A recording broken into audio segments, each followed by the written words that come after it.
요즘 결혼 적령기인 사람들 사이에서 가장 많이 들리는 이야기가 뭔지 아세요? 나는 결혼해도 혼인신고는 안 할 거다 라는 이야기예요. 이게 헤어질 걸 대비해서 신고를 안 하겠다는 게 아니라 혼인신고를 하는 순간 각종 혜택에서 제외된다는 거죠. 아니 지금 같은 저출산 시대에 결혼하는 사람에게 혜택을 주려고 얼마나 노력 중인데 무슨 말이냐. 실제로요, 혼인신고를 하는 순간 주거, 대출, 복지 등 많은 부분에서 혜택이 제외되는 상황이 발생합니다. 이게 너무 많은 제도가 엮여 있어서 어디서부터 고쳐야 할지 감도 안 잡히는 상황입니다.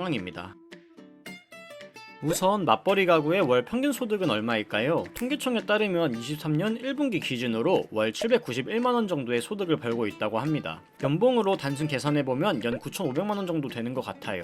한 사람당 4,700만원 가량의 연봉을 받고 있는 거죠. 근데 신혼부부가 혼인신고를 하면 각종 제도에서 개인이 아닌 부부 합산으로 소득 요건이 잡히거든요. 이 요건 때문에 각종 불이익이 발생하게 됩니다. 이게 무슨 말인가 싶은데, 우선 신혼부부에게 가장 중요한 문제인 주택부터 보면요, 요새는 신혼집 마련을 위해 주로 기금에서 대출을 받습니다. 이때 가장 많이 사용되는 디딤돌 대출을 예로 들어보면, 미혼인 경우 연 6천만원 이하면 신청 자격이 되는데 혼인신고를 한 신혼부부의 경우 7천만원이 넘으면 조건에서 제외가 됩니다. 예를 들어 각각 연봉 5천만원인 연인이 결혼을 하고 혼인신고를 하는 순간 갑자기 받을 수 있던 혜택을 못 받게 되는 거죠. 이는 3,500만원 이상만 돼도 이 혜택은 마찬가지로 못 보는 거고요. 즉 혼인신고를 안 하는 게 이득인 거죠. 근데 이게 특수한 경우가 아니라요, 버팀목 자금 역시 마찬가지입니다. 또 중소기업자들을 위한 전세 대출 제도도 있는데요, 중기청 전세 대출 역시 개인으로 신청 시 연소득 3,500만원 이하가 기준입니다. 근데 부부가 되는 순간 연소득 5천만원으로 기준이 변하는데요, 이게 개인당 연봉이 2,500만원이 넘으면은 못 받는다는 건데, 올해 최저임금이 9,620원이거든요 이걸 연봉으로 환산하면 2,400만원 정도가 됩니다. 이거는 사실상 맞벌이 부부가 최저임금이 넘으면은 받지 못한다라는 거랑 같은 말이죠. 근데 이게 대출이나 집 마련뿐만이 아니라요, 부동산, 종부세, 양도세, 건강보험료 등 많은 부분에서 문제가 보입니다. 일단 혼인신고를 안 하면 부부 한 채씩 집을 가져도 비과세지만, 혼인신고를 하고 집을 하나 더 사려고 한다? 그러면 바로 양도세가 적용돼서 차액의 절반이 나가게 되는 상황이 벌어집니다. 건보료 역시 혼인신고를 하는 순간 필연적으로 더 많이 나가게 되는데요, 22년 9월부터 건보료가 개정됐잖아요. 외벌이 부부여도 한 사람이 연소득 2천만원이 넘으면 직장이 없는 다른 사람도 피부양자가 아닌 지역 가입자로 전환되어 보험료를 추가로 납부하게 됩니다. 반면 혼인신고를 안 하면 외벌이 부부의 경우에는 한 사람이 몇 억을 벌어도 피부양자는 건보료를 내지 않아도 되는 거고요.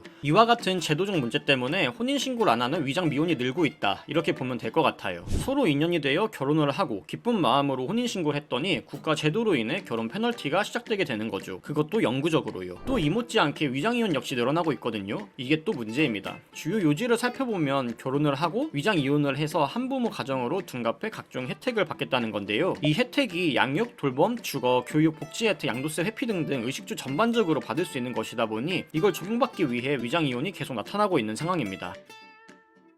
이렇게 위장미혼, 위장위혼 등의 사례가 늘어나게 되면요, 통계에도 오류가 생기게 되는데요, 이 통계 자료는 국가기관에서 정책 방향을 결정하는데 주요 데이터로 활용이 되거든요. 그런데 이 자료의 신뢰성이 떨어지면 필연적으로 지원제도 방향이 달라지고 결과적으로 새로 만들어진 지원제도가 실효성이 없어지게 되면서 결국 국가의 돈이 애먼 곳에 쓰이게 되는 거죠. 그리고 가장 큰 문제는 출산율에도 영향이 미친다는 겁니다. 요즘 청년 부부가 결혼을 하고 혼인신고를 하는 시점은 주로 아이를 가질 때거든요. 근데 아까 말했다시피 신고를 하는 순간 결혼 페널티가 생기다 보니 출산 자체를 한 번 더 망설이게 되는 거죠. 아니 둘이 사는 것도 팍팍한데 혼인신고를 하면 그나마 받을 수 있던 혜택도 못 받고 양육비는 양육비대로 들면서 이거 우리 스스로 고생길로 가는 거 아닌가 하는 생각이 자연스레 들고, 둘째 자녀는 애초에 생각도 못하게 되는 거고요. 물론 출산율에는 다른 여러가지 요인들이 복합적으로 작용하고 있겠지만 결국 제도적 허점이 출산율을 떨어뜨리는 스노우볼을 굴리는데 일조하고 있다, 이렇게 보면 될 것 같아요. 근데 이게 여러 기관이 엮여 있고 이미 제도가 한번 들어서면 이걸 다시 빼내거나 개선하기도 쉽지 않거든요. 이 부분은 정치적 문제도 연관되어 있어서 자세히 다루지 않겠습니다만, 결론적으로 모두가 무엇이 문제인지 알고 있지만 아무도 나서서 해결하려고 하지 않다 보니 이걸 개선하기도 쉽지 않은 상황입니다. 다만 대한민국에서 가장 큰 위기가 출산율 문제이다 보니 하루빨리 이 문제점들이 개선될 수 있기를 희망합니다. 오늘의 이야기는 여기까지입니다. 이상 AI 스토리였습니다.